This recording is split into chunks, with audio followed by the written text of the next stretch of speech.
Y bueno, esta presentación se las voy a dar en nombre del doctor Brian Jonas de la Universidad de California, Davis, que por desgracia tuvo un accidente. Está bien, pero pues no pudo venir. Entonces, pues me va a dar gusto dar su presentación en su representación. Aquí vamos a revisar las aprobaciones de leucemia mieloide aguda y entender el estándar de atención de esta patología.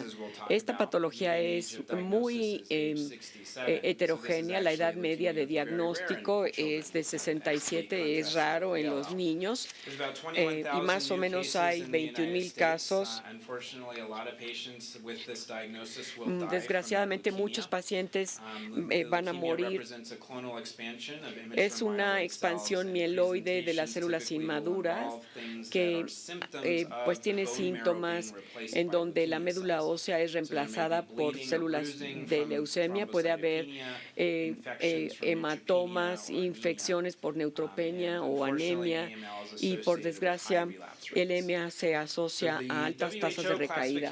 La clasificación de la OMS para el EMA ha ido evolucionando al cabo de los años, de tal forma que ahora incluye varias subcategorías distintas de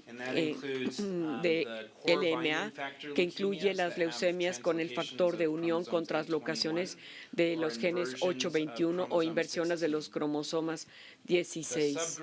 El subgrupo de leucemia aguda promielocítica es definido por la presencia de la translocación PML rara, y en otros subgrupos pueden incluirse los que tienen arreglos de MLL y translocaciones 6-9, inversiones Q23 y 3, etcétera. Hay otros que se pueden definir como con mutaciones PM1 o mutaciones de CBP-alfa.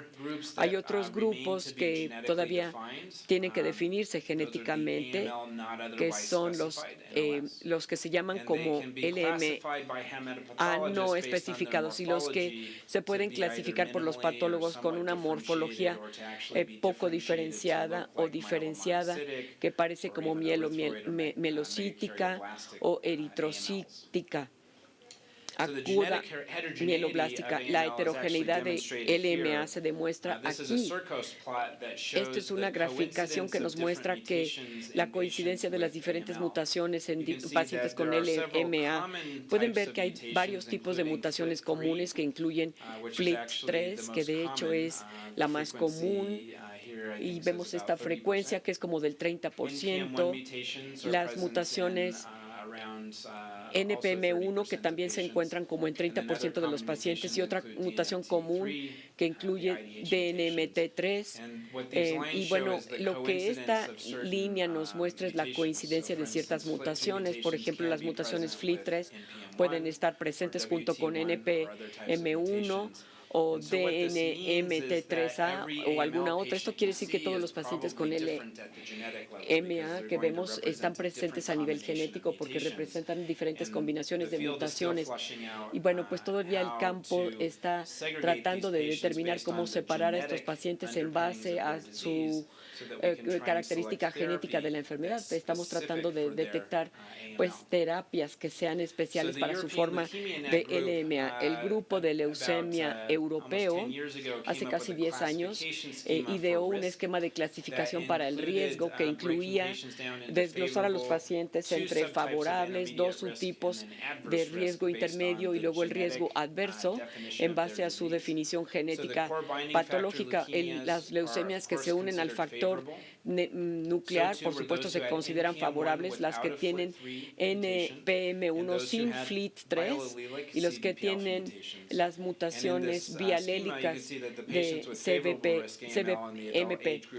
Vemos aquí que a los grupos de adultos les va bastante bien, con una sobrevida de hasta 60% mayor. Esto es para los favorables. Para los intermedios que tienen NPM1 junto con FLT3 y rearreglos NPM1 o muchas anomalías citogenéticas, los grupos de riesgo alto son los que tienen la translocación 911 y el estereotipo no clasificado como favorable o adverso. Los adversos, vemos aquí ya el grupo, de tal manera que el grupo europeo ELN decidió hace algunos años que quizá esto era demasiado complicado. Así que después publicaron en el 2017 una revisión de su esquema de clasificación, desglosándolo ahora en 3 grupos con tan solo un grupo intermedio.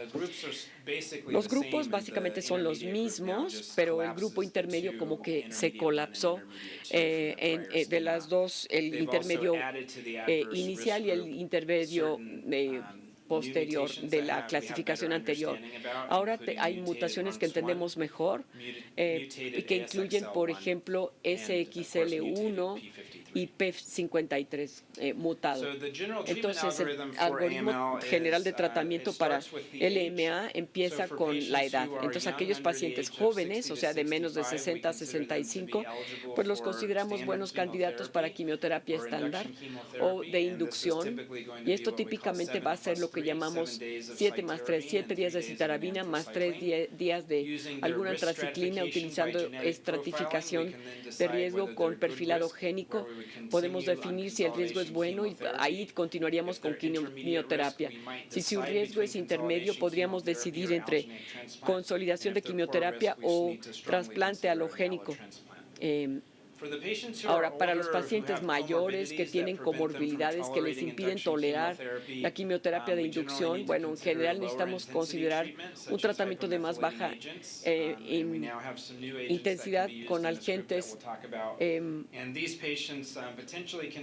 quelantes que vamos a mencionar. Y ellos, de todas formas, pueden ayudar a contribuir a la reducción de la intensidad del tratamiento y a que el paciente lo tolere. Hace algunos años es lo único que teníamos para tomar decisiones para LMA. O eran aptos para la inducción, se les daba 7+3, o no eran aptos y se les daba algún agente hipometilante, como disatabina o citarabina de bajo dosis, o LDAC, o la mejor terapia de atención en cuidados terminales.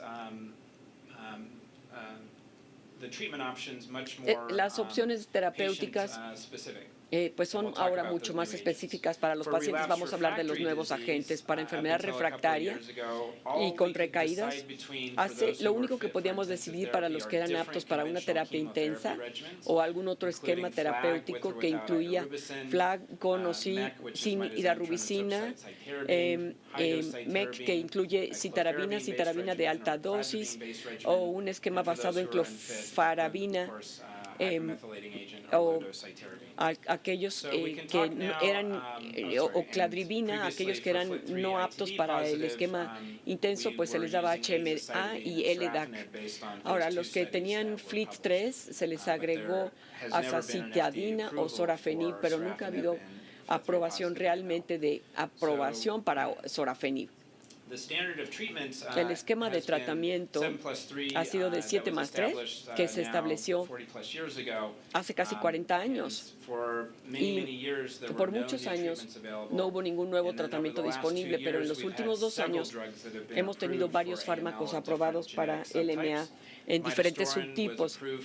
Midazotaurina se aprobó para la mutación FLT3 en combinación con la terapia 7+3. Después, enacidenib para LMA con RR, con IDH2 mutado, daunorubicina y citarabina, liposomales en inyección, para pacientes diagnosticados recientemente con TAML y LMA con EMR, gemtuzumab o zogamicina para los recientemente diagnosticados con RR y con LMA que era positiva a CD33, y ivosidenib para LMA-RR con IDH1 mutado.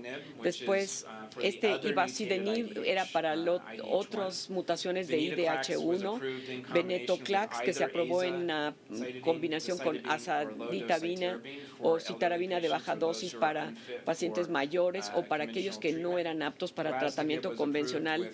Y después, para pacientes ya mayores de la tercera edad, se les daba glasdigenib o gilteritinib para los pacientes con LMA con mutación FLT3.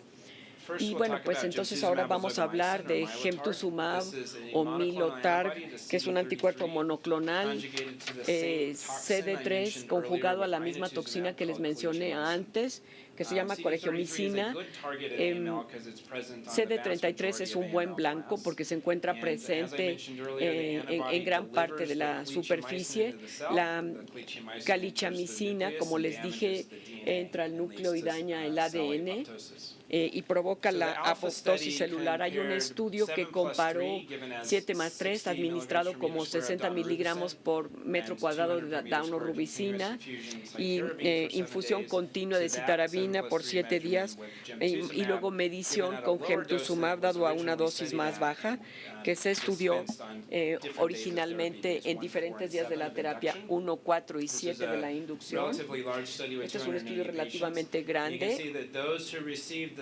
Aquellos que recibieron 7+3 más gemtuzumab tuvieron mejor resultado que los que solo recibieron 7+3, con una sobrevida mediana de 25 meses para el grupo con GL versus el grupo que solo recibió 7+3. Así que estos datos son lo que han llevado a la aprobación en combinación con quimioterapia con calichamicina en Estados Unidos. El beneficio cuando vemos los subgrupos parece ser más pronunciado en los grupos medianos y favorables y también beneficia a los pacientes con LMA